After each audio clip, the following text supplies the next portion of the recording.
Salatu wassalamu ala asrafil anbiya'i wal mursalin wa ala alihi wa ashabihi ajmain. Amma ba'du. Alhamdulillah, disyukur kehadirat Allah Subhanahu wa taala.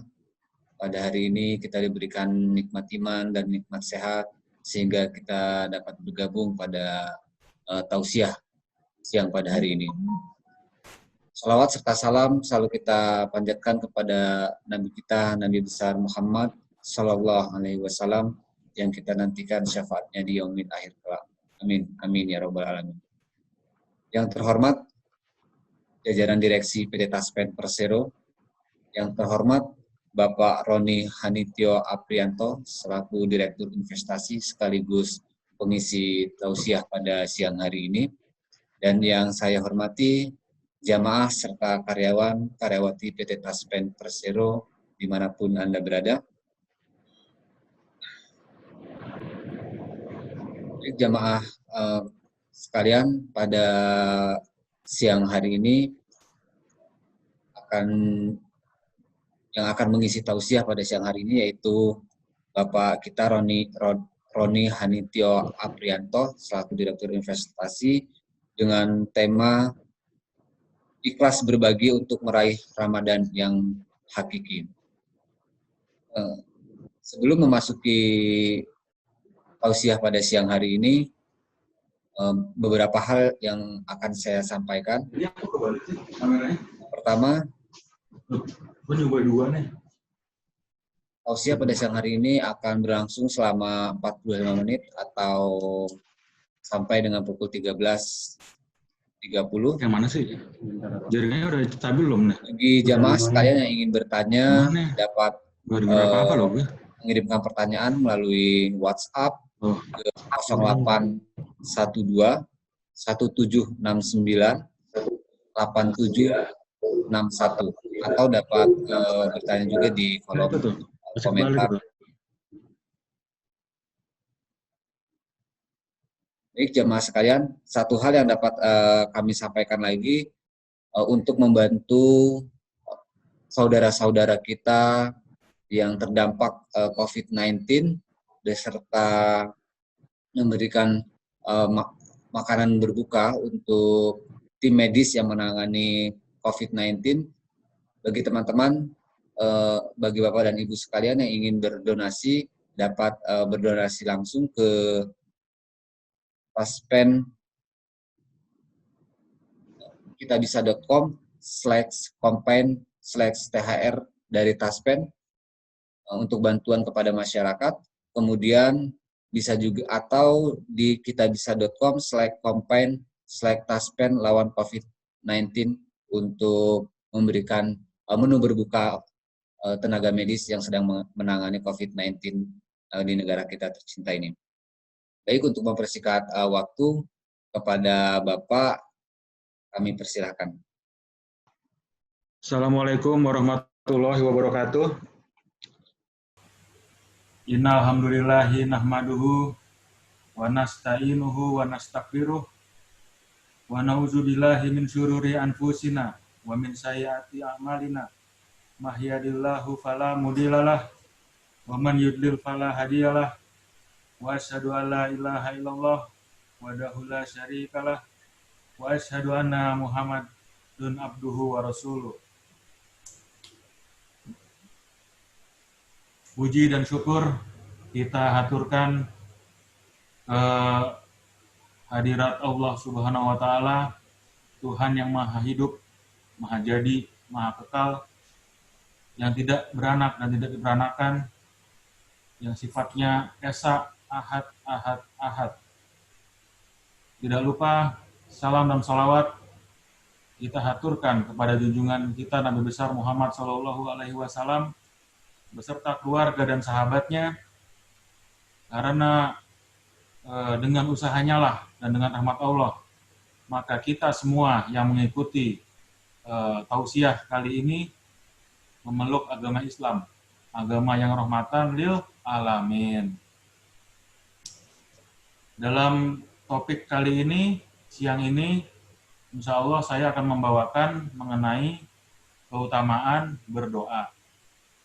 Karena doa itu adalah senjatanya orang mukmin, gitu ya. Jadi sebelum kita melakukan usaha apapun, yang kita lakukan adalah pertama-tama adalah berdoa, gitu ya. Dan ayat yang menegaskan bahwa Allah dekat dan selalu mengabulkan doa itu adalah ada di ayat Al-Baqarah 186. Sama-sama kita buka nanti surat Al-Baqarah ayat 186.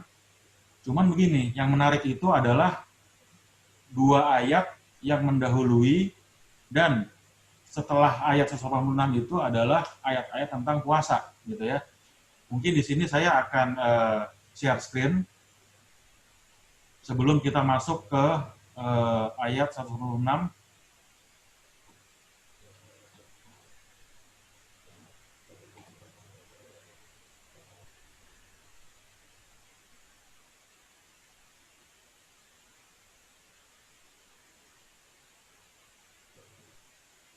Ya, kelihatan kan? Ayat 185. Di sini diterangkan bahwa 185 itu adalah keutamaan berpuasa di bulan Ramadan, di mana bulan yang di dalamnya itu diturunkan permulaan Al-Quran sebagai petunjuk bagi manusia. 185. Lalu di ayat 187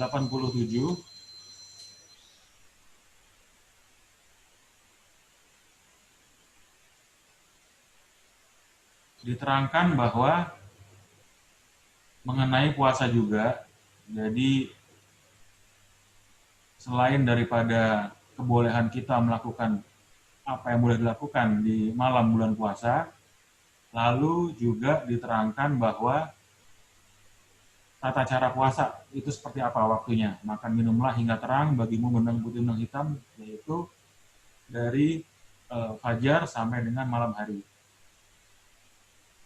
Nah, 186-nya sendiri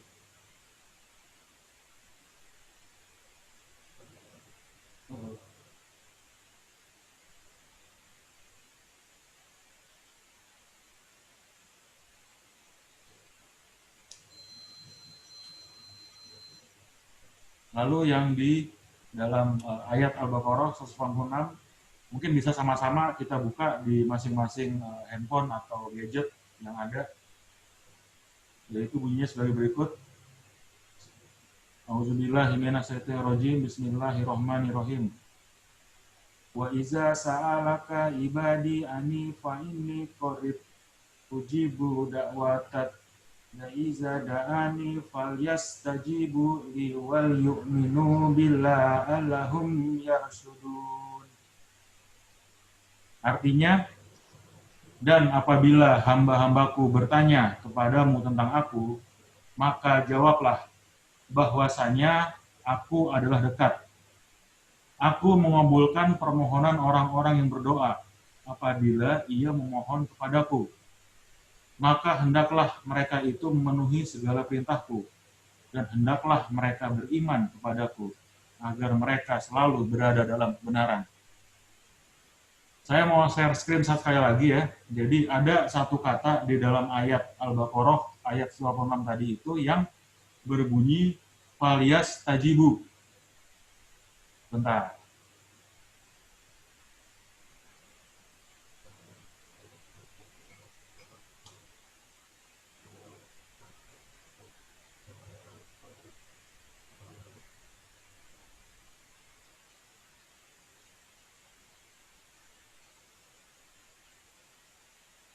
Di sini falias tajibu gitu. Falias tajibu ini sebenarnya asal katanya itu dari uji buli. Jadi kalau misalnya Allah berfirman mengenai mengenai perintahnya dan larangannya, itu selalu ada kata-kata ini. Lalu ada kata-kata falias tajibu. Dan arti harfiahnya sendiri itu kalau dalam bahasa Inggris itu adalah merespon, gitu ya, responding, gitu. Kalau bahasa Indonesianya ya sama aja sih, merespon, gitu.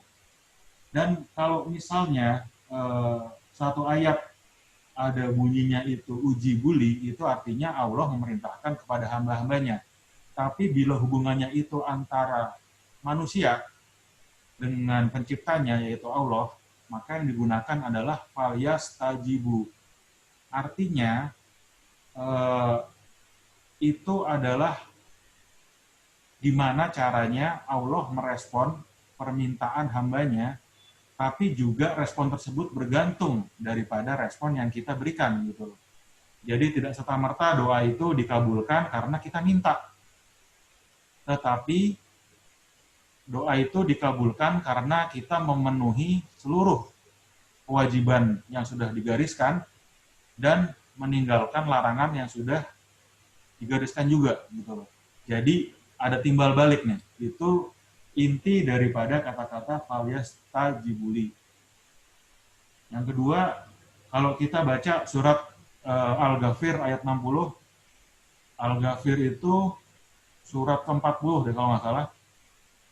Saya bacakan lagi. Auzubillahi minasyaitonirrajim. Bismillahirrahmanirrahim. Wa qala rabbukum atuni astajib lakum. Innal ladzina yastakbiruna an ibadati sayadkhuluna jahannama dakhirina. Kalau di sini yang jadi kata kunci itu adalah astajib lakum. Tapi saya mau menggarisbawahi kata-kata astajibnya aja. Yaitu adalah astajib lakum itu artinya secara nggak langsung adalah pengabulan doa, dikabulkan. Jadi kalau kata-kata astajib itu dalam bahasa Arab yang dipakai dalam Al-Quran, itu ada 3 tingkatan. Kayak kalau tingkatan bahasa Inggris itu ada 3 tenses gitu ya. Yang pertama adalah simple present. Yang kedua, continuous. Yang ketiga, future. Artinya gini, kata-kata astajib lakum itu artinya bisa aja present tense, yaitu kita berdoa sekarang, dikabulkan oleh Allah Subhanahu wa Ta'ala itu di saat sekarang. Gitu. Jadi, dikabulkannya cepat. Yang kedua, continuous. Kita berdoa, dikabulkannya itu secara bertahap. Gitu. Dan yang ketiga adalah future. Artinya kita berdoa saat ini, belum tentu dikasih apa yang kita mau saat ini, tapi nanti diberikan mungkin dalam kehidupan ini bisa juga ditabung dalam bentuk pahala, gitu. Atau juga diberikan dalam bentuk keselamatan misalnya. Gitu. Misalnya Bapak Ibu berdoa nih, pengen banget misalnya punya mobil Fortuner gitu ya. Allahumma inni as'aluka al Fortuner 2020 misalnya. Bisa aja tidak dikabulkan gitu. Tapi kita dikasih kesehatan, dikasih keselamatan, sehingga mobil yang kita inginkan itu diberikan dalam bentuk lain, seharga atau mungkin melebihi apa yang kita minta dalam kita berdoa. Karena sesungguhnya Allah mengabulkan doa itu bukan karena keinginan kita, tapi lebih kepada kebutuhan kita. Dan Allah yang Maha tahu kita butuhnya apa.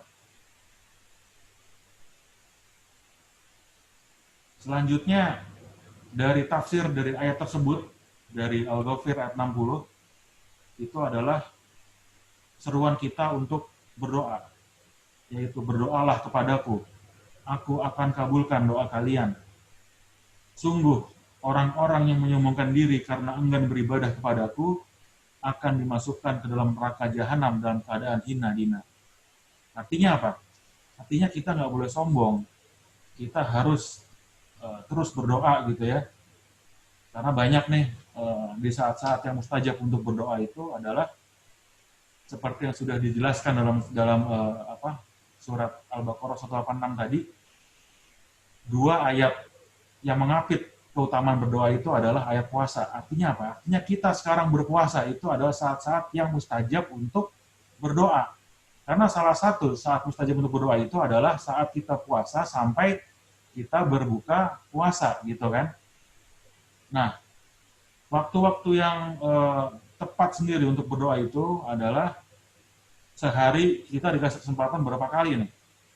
Yang pertama, adalah saat azan dan iqomah, gitu ya.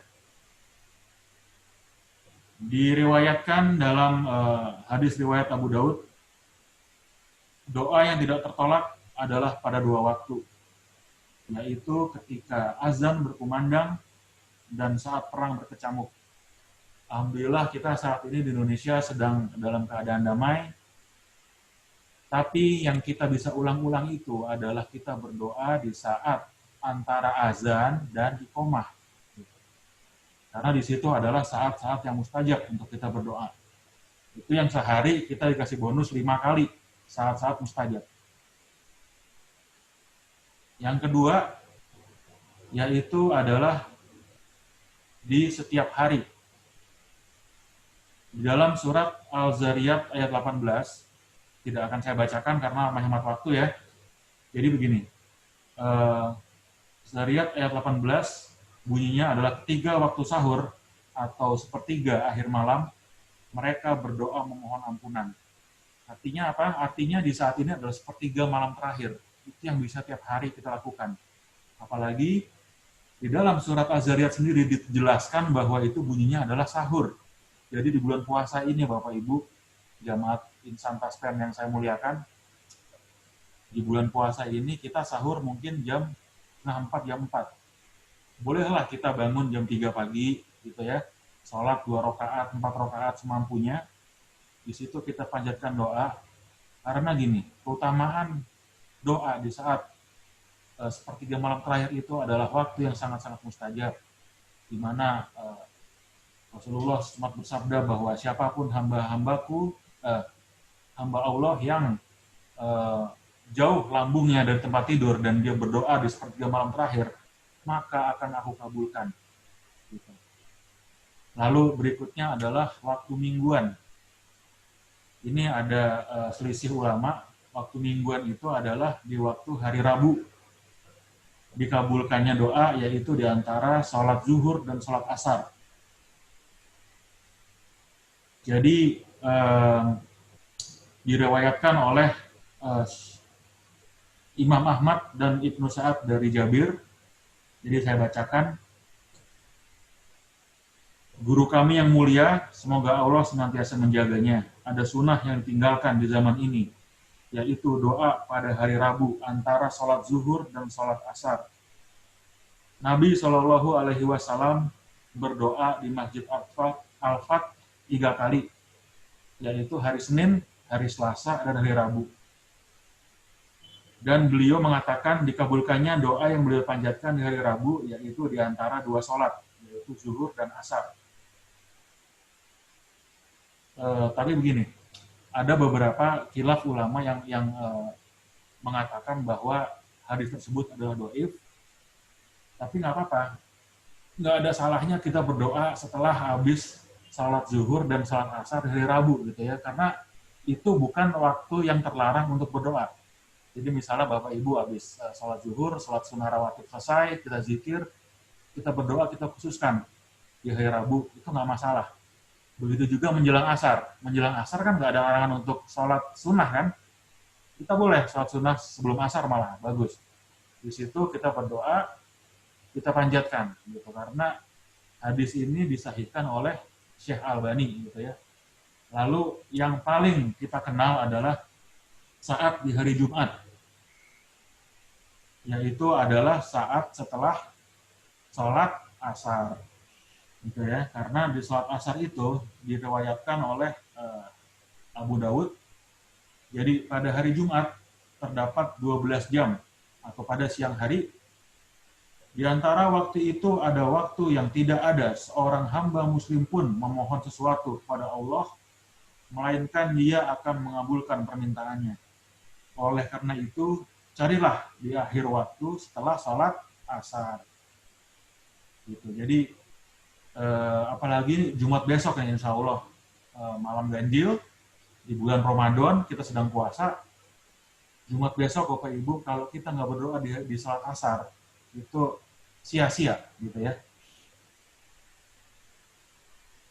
Ada 3 riwayat yang mensyaratkan bahwa bagaimana sih tata caranya untuk kita berdoa di hari Jumat setelah asar, itu adalah yang pertama, tetap tinggal di masjid setelah sholat asar. Tidak keluar dari masjid dan terus berdoa sampai azan maghrib tiba. Yang kedua, berangkat ke masjid menjelang maghrib, lalu duduk dan berdoa.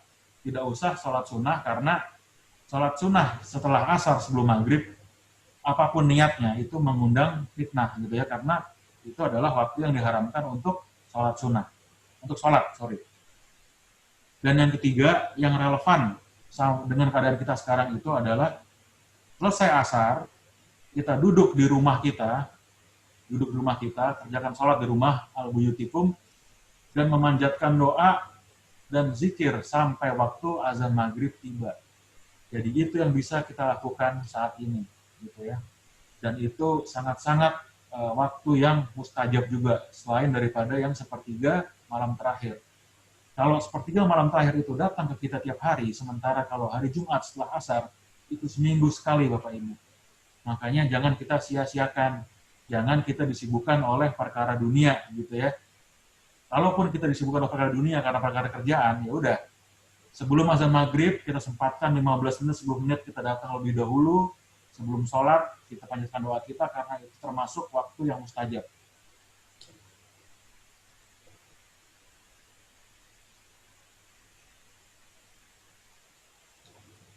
Dan di saat-saat tertentu, yaitu adalah tadi sudah kita bahas harian, bahas mingguan, dan sekarang adalah saat-saat tertentu, yaitu saat yang kita lakukan sekarang, yaitu adalah saat kita berpuasa, gitu ya.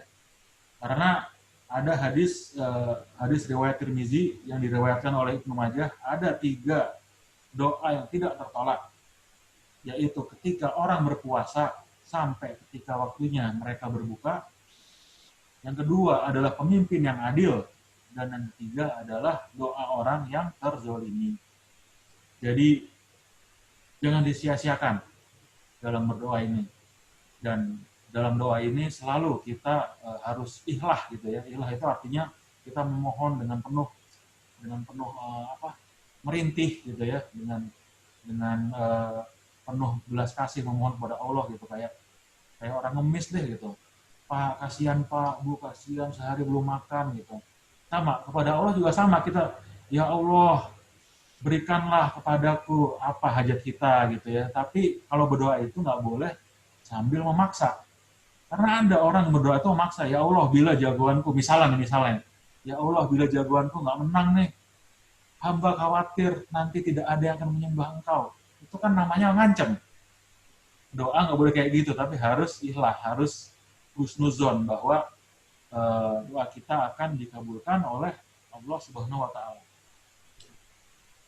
Lalu apalagi, yaitu adalah pada saat malam Lailatul Qadar, gitu ya, karena di malam itu doa kita itu adalah, doa dan ibadah kita itu lebih baik daripada 1000 bulan, atau bila kita bagi rata-rata, gitu ya, sama dengan 83 tahun, gitu.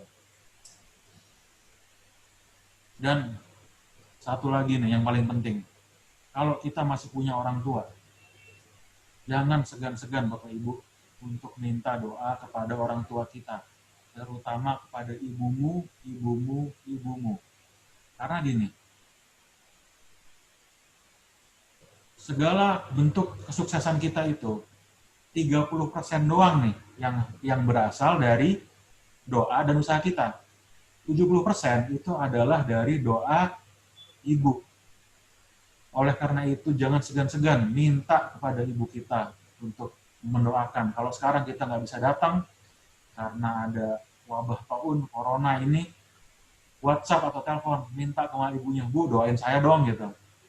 Terus gimana sih cara untuk kita menyenangkan hati orang tua kalau sekarang nggak bisa hadir, gitu ya. Kemarin kan teman-teman udah dapat THR nih, ditransfer ke ibunya, buat ibunya senang, minta doa.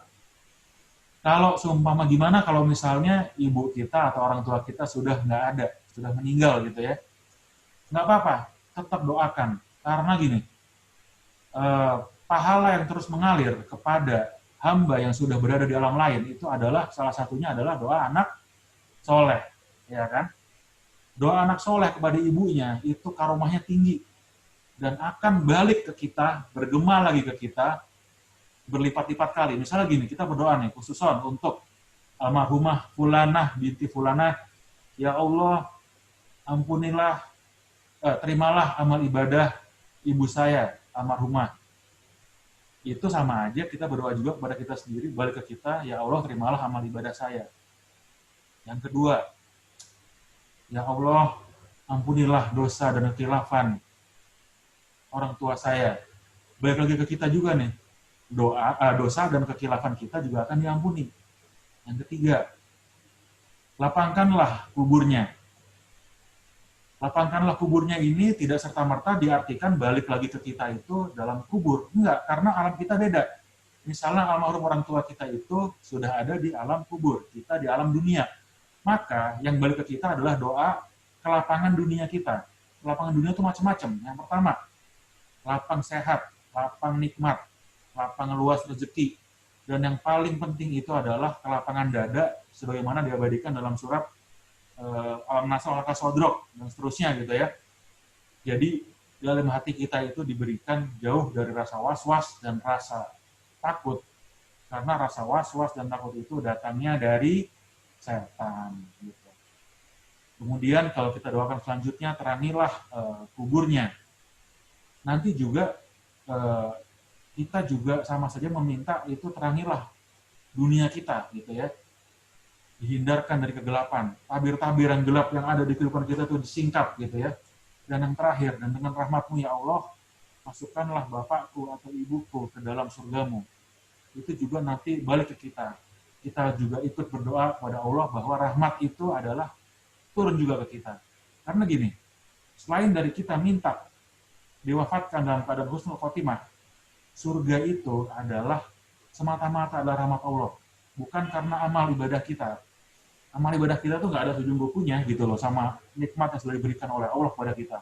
Oleh karena itu dalam setiap kita berdoa selalu harus kita utarakan itu adalah, ya Allah dengan rahmat-Mu, masukkanlah aku ke dalam surgamu, masukkanlah keluarga ke dalam surgamu, masukkanlah almarhum bapak ibuku ke dalam surgamu, bila bapak ibu kita sudah tidak ada.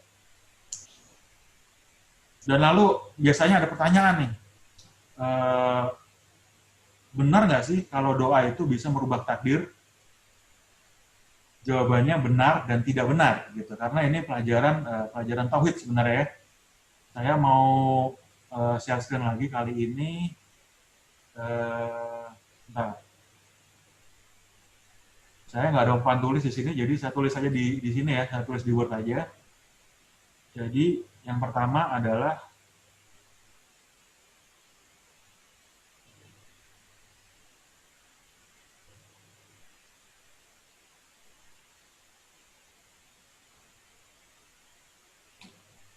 kelihatan Bapak Ibu?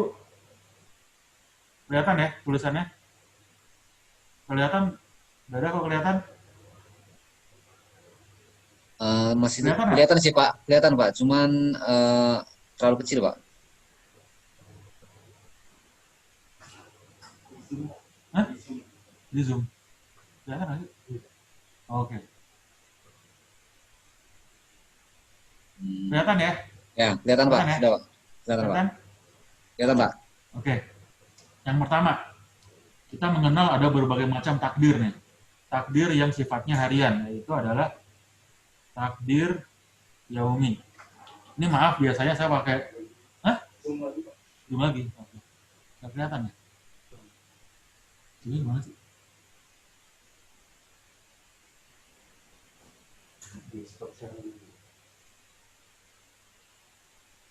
Terus?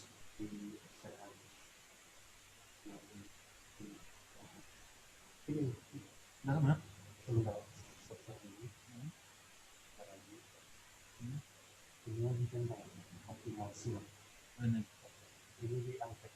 Ini. Oh.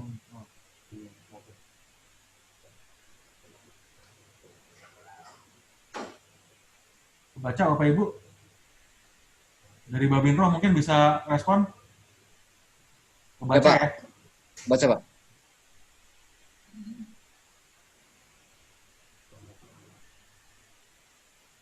Yang pertama adalah takdir yaumi.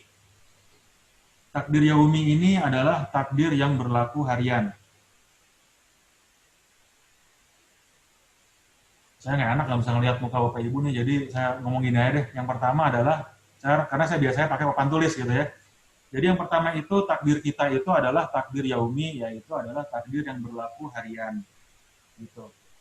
Jadi takdir yaumi ini berdasarkan riwayat yang diriwayatkan oleh Syekh Abdul Aziz bin Bas rahimahullah. Jadi takdir ini dituliskan itu setiap pagi gitu, di saat fajar. Makanya kita di saat fajar itu setelah azan subuh kita disunahkan untuk sholat 2 rakaat, ya kan, sholat sunnah fajar. Di mana sholat sunnah tersebut adalah lebih baik daripada dunia dan seisinya, betul? Itu di situ adalah takdir yaumi kita diturunkan, ditulis di situ. Oleh karena itu sia-sialah orang yang tidak pernah bangun sholat fajar 2 rakaat, gitu loh. Jangan pula kita tidur. Zaman dulu orang Betawi itu bilang gitu ya, kalau misalnya tidur subuh-subuh, rezekinya akan dipatok ayam. Karena memang betul, takdir harian atau takdir yaumi itu dituliskan setiap pagi. Jadi jangan disia-siakan Bapak Ibu. Kita besok masih ada, habis sahur jangan tidur, habis azan subuh kita nggak bisa ke masjid nggak apa-apa, sholat dulu. Karena biasanya gini, habis azan sampai iqomah di sholat subuh itu lama, 10 menit, 15 menit, kita berdoa sungguh-sungguh di situ, 2 rakaat dulu. Rakaat pertama baca ayat kursi, rakaat kedua baca ayat kulhu, lalu kita doakan apa hajat kita di hari itu, insya Allah akan dicukupkan, gitu ya. Apalagi kalau ada orang yang bilang, habis sholat fajar, begitu matahari menyingsing, kita sholat duha, gitu ya. Pas duha, habis duha, baca surat Al-Waqiah, maka kebutuhan kita sampai hari terbenam itu akan dicukupkan oleh Allah Subhanahu wa Ta'ala. Yang kedua, takdir mingguan. Tadi sudah saya sempat utarakan, itu takdir yang diturunkan setiap hari Jumat ba'da asar. Oleh karena itu, kita harus kalau bisa berdoa di waktu mustajab tersebut. Yang ketiga adalah takdir sanawi. Takdir sanawi itu adalah takdir yang berlaku tahunan. Kapan diturunkannya? Diturunkan pada malam Lailatul Qadar. Itu makanya 10 hari terakhir ini, Bapak Ibu, kita effortnya dilebihkan deh. Tidurnya dikurangi, banyak doa. Karena di saat itulah takdir tahunan kita ditulis. Gitu. Di saat malam Lailatul Qadar. Yang ketiga adalah takdir umri. Umri dari asal kata umur, yaitu takdir yang dituliskan, ditiupkan saat kita masih ada di dalam kandungan ibu kita. Jadi takdir yaumi yang harian, yang mingguan, lalu takdir sana, lalu takdir umri yang 4 ini adalah takdir yang mana malaikat itu tahu. 4 takdir ini yang bisa dirubah dengan doa, silaturahmi, dan sedekah, gitu ya. Sementara takdir yang satu lagi ini yang ditulis di Lauhil Mahfudz itu adalah takdir azali. Takdir tersebut ditulis 50.000 tahun sebelum kita diciptakan. Itu yang nggak bisa diketahui oleh malaikat, gitu loh. Jadi takdir itu yang nggak bisa dirubah. Nah, balik lagi pertanyaannya nih, bisa nggak sih doa itu merubah takdir? Jawabannya bisa. Untuk 4 takdir tadi, takdir umri, takdir sanawi, takdir yaumi, sama takdir mingguan, gitu. Jadi misalnya sudah ada ketetapan nih, misalnya si Fulan bin Fulan gitu ya, ditetapkan usianya mencapai umur 60 tahun. Hartanya akan mencapai misalnya 2 miliar gitu. Tapi di saat dia umur 59, si Fulan ini bersedekah, nyambung silaturahmi dengan keluarga jauhnya. Lalu Allah bersabda kepada malaikat tersebut yang tadinya akan mencabut nyawa si Fulan tersebut. Ya malaikat, panjangkanlah nyawa si Fulan ini. Panjangkanlah karena dia menyambung tali silaturahmi. Panjangkanlah sampai usia umur, tambah usia 20 tahun lagi misalnya, sampai umur 80 tahun. Kemudian tambahlah rezekinya. Jadi 10 miliar misalnya. Dari yang tadinya ditetapkan hanya 1 miliar. Karena gini, begitu rezeki kita selesai dibagikan, maka disitulah maut akan menjemput. dan rezeki tersebut datang lebih cepat dibandingkan dengan maut. Oleh karena itu Bapak Ibu, dalam kita berdoa kita juga harus tawakal gitu ya, karena memang eh, rezeki, maut, jodoh, semuanya itu sudah dituliskan. Nggak perlu takut, nggak perlu putus asa, nggak perlu suuzon kepada ketetapan Allah, karena itu salah satu bagian daripada iman kita kepada qada dan qadar. Gitu. Dan selalu kita harus berbaik sangka kepada Allah bahwa doa kita akan dikabulkan, entah dalam bentuk lain maupun dalam bentuk-bentuk yang kita tidak tahu sebelumnya. Karena pengabulan Allah ini adalah gaib. Gitu, Bapak Ibu. Dan alhamdulillah Pak, kita sudah sampai di penghujung waktu untuk tausiah pada hari ini. Terima kasih atas kesempatan dan waktunya dan materi yang luar biasa pada hari ini Pak. Insya Allah bermanfaat untuk kita semua dan untuk Bapak sehat selalu dan terus menebar kebaikan untuk umat. Baik jamaah dan Bapak Ibu sekalian, sudah sampai kita di penghujung waktu.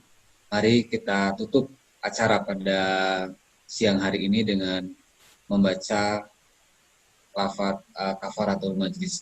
Subhanakallahumma bihamdi asyhadu an la ilaha illa anta astaghfiruka wa atubu ilaik. Astagfirullahaladzim. Baik jemaah sekalian, kami panitia dari Babinroh Masjid At-Taqwa PT Taspen Persero tidak lupa untuk mengingatkan dan mengajak Bapak Ibu sekalian untuk bersama Taspen kita lipat gandakan kebaikan bersama untuk tenaga medis dan karyawan di sekitar kantor untuk yang terdampak COVID-19.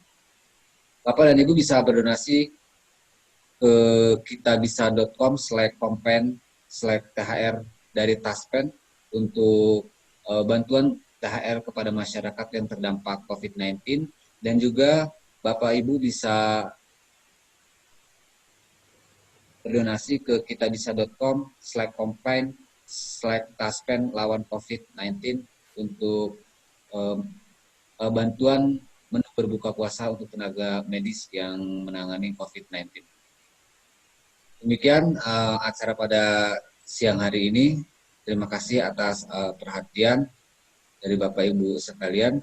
Kami Panitia Ramadan 1441 Hijriah mengucapkan mohon maaf atas segala kekurangan, dan akhir kata wabillahi taufiq wal hidayah. Wassalamualaikum warahmatullahi wabarakatuh. Waalaikumsalam warahmatullahi wabarakatuh.